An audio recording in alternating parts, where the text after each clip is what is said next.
ఏలూరు జనసేన పార్టీలో అసమ్మతి సెగలు భగ్గుమన్నాయి. పార్టీ ఇన్ఛార్జ్ రెడ్డప్ప నాయుడుకి సీటు కేటాయించకపోవడంతో ఒక్కసారిగా అసమ్మతి సెగలు చెలరేగాయి.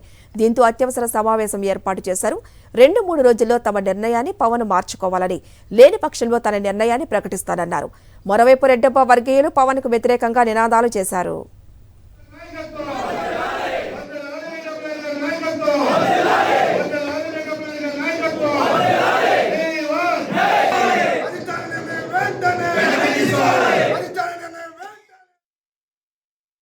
ఏదేమైనప్పుడు కూడా మరలా ఆలోచన చేస్తారన్నటువంటి అభిప్రాయం మా కార్యకర్తలు, మా నాయకులు అందరిలో ఉంది. దానికోసం ఒక 2-3 రోజులు సమయాన్ని ఇస్తూ తదుపరి మా యొక్క జర్నీ, అంటే భవిష్యత్తు కాలంలో ఏ రకమైనటువంటి జర్నీ చేయాలనేటువంటి దాని మీద మా నాయకులు ఒక టీం అనేది ఒక కమిటీ ఏర్పాటు చేసుకున్నాం.